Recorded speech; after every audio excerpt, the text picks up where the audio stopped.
विषय अनुज्ञप्ति का विखंडन, रेवोकेशन ऑफ लाइसेंस। अधिनियम द इंडियन ईजमेंट्स एक्ट 1882। धारा section 62 licence when deemed revoked. Unit 2 licence. Short type answer, संक्षिप्त उत्तर।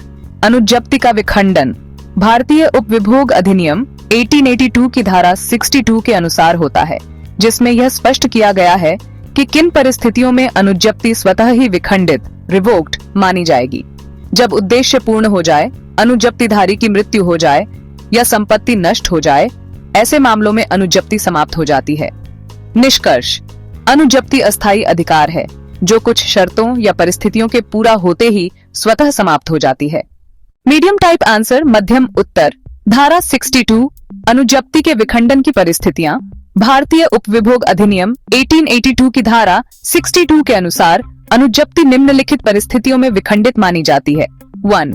कार्य की पूर्ति पर, जब अनुज्ञप्ति का उद्देश्य पूर्ण हो जाता है। 2.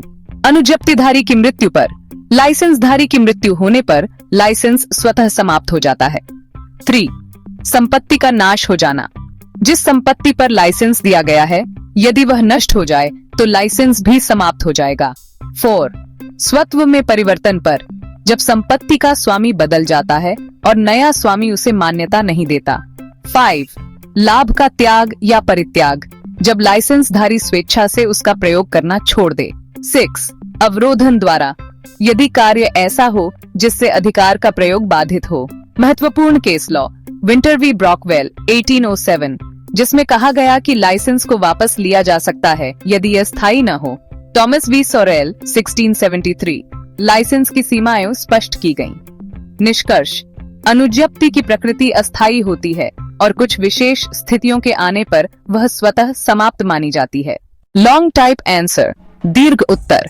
धारा 62 अनुज्ञप्ति का विखंडन, लाइसेंस व्हेन डीम्ड रिवोक्ड।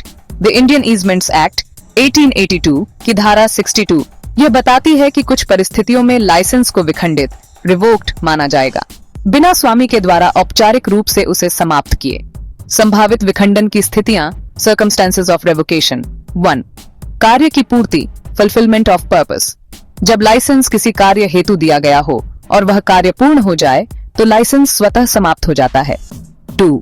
समयावधि का समाप्त होना, एक्सपायरी ऑफ टाइम, यदि लाइसेंस किसी निश्चित समय तक दिया गया था, उस समय की समाप्ति पर लाइसेंस विखंडित माना जाएगा। 3.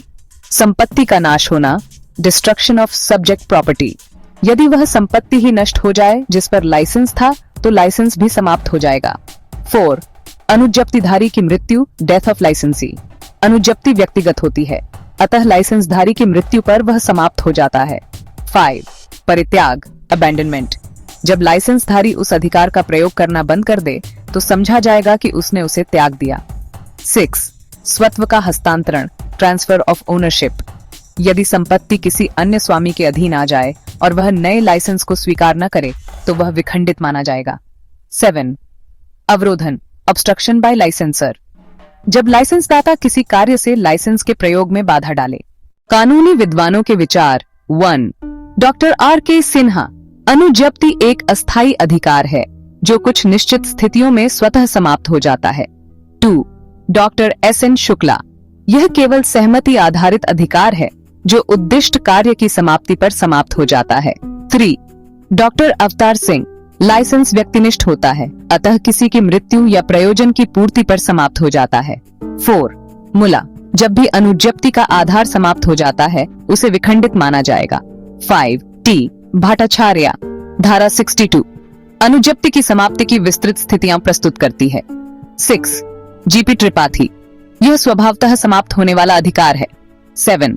डॉक्टर रेगा सूर्या राव, अनुज्ञप्ति कानूनी अधिकार नहीं बल्कि अनुमति है जो हटाई जा सकती है। 8. Doctor S.R. माइनेनी, अनुज्ञप्ति संपत्ति का कोई स्वत्व अधिकार नहीं देती अतः समाप्त होने पर कोई कानूनी दावा नहीं। 9. पूनम, लाइसेंस की समाप्ति का कारण कार्य की समाप्ति, मृत्यु या संपत्ति परिवर्तन हो सकता है। प्रासंगिक उदाहरण, अगर राम ने श्याम को 6 माह के लिए गोदाम में सामान रखने की अनुमति दी और समय समाप्त हो गया, लाइसेंस समाप्त। अगर वह गोदाम जल गया, लाइसेंस समाप्त। अगर राम ने वह गोदाम किसी तीसरे को बेच दिया और वह अनुमति नहीं देता, लाइसेंस समाप्त।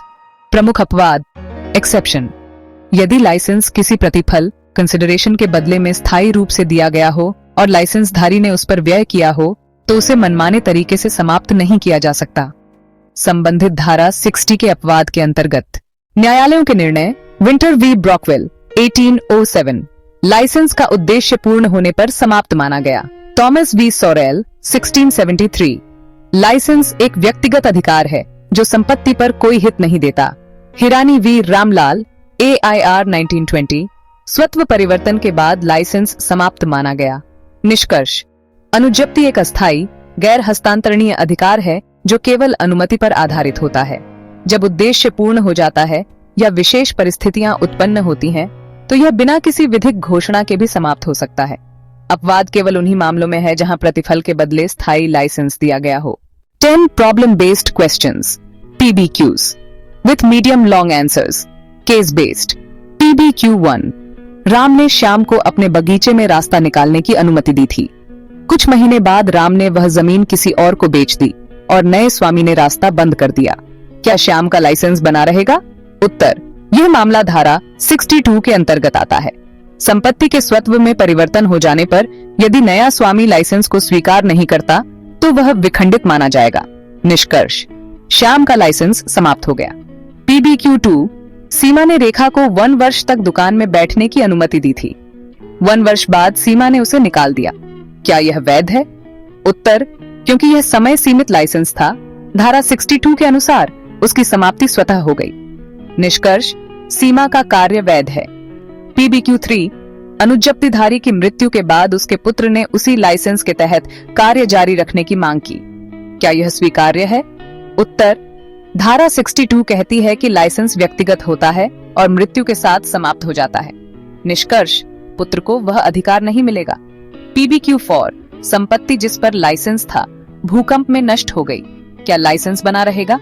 उत्तर, नहीं, क्योंकि लाइसेंस का अस्तित्व संपत्ति के अस्तित्व पर निर्भर है। निष्कर्ष, स्वतः समाप्त। PBQ5 लाइसेंसधारी ने कई वर्षों तक अनुमति का प्रयोग नहीं किया, अब वह पुनः प्रयोग करना चाहता है। क्या संभव है? उत्तर, धारा 62 के अनुसार परित्याग अबैंडनमेंट भी विखंडन का कारण है। निष्कर्ष, अब वह प्रयोग का अधिकार खो चुका है। PBQ6 संपत्ति स्वामी ने अवरोध खड़ा कर दिया जिससे लाइसेंसधारी रास्ता न निकाल सके। लाइसेंस का क्या होगा? उत्तर, धारा 62 में यह स्पष्ट है कि बाधा आने पर लाइसेंस समाप्त माना जाएगा। निष्कर्ष, लाइसेंस समाप्त हो गया। PBQ7 यदि लाइसेंस किसी स्थायी निर्माण के लिए दिया गया हो और लाइसेंसधारी ने उस पर व्यय किया हो तो क्या उसे बिना मुआवजा निकाला जा सकता है? उत्तर, धारा 60 के अपवाद के अनुसार नहीं। निष्कर्ष, उसे निकाला नहीं जा सकता। PBQ8 लाइसेंस जब तक राम जिंदा है तक दिया गया था, राम की मृत्यु हो गई, अब क्या होगा? उत्तर, लाइसेंस समाप्त माना जाएगा क्योंकि उद्देश्य पूर्ण हो गया। निष्कर्ष, समाप्त। PBQ9 कोई लाइसेंस बिना किसी समयावधि के दिया गया था, बाद में स्वामी ने उसे समाप्त कर दिया। क्या यह संभव है? उत्तर, यदि कोई प्रतिफल न हो और लाइसेंस स्थायी न हो तो समाप्त किया जा सकता है। निष्कर्ष, समाप्ति वैध। PBQ10 लाइसेंस निर्माण के लिए था लेकिन निर्माण से पहले ही संपत्ति नष्ट हो गई, क्या लाइसेंस प्रभावी रहेगा? उत्तर, संपत्ति नष्ट होने पर लाइसेंस भी समाप्त हो जाता है। निष्कर्ष, लाइसेंस समाप्त। धन्यवाद।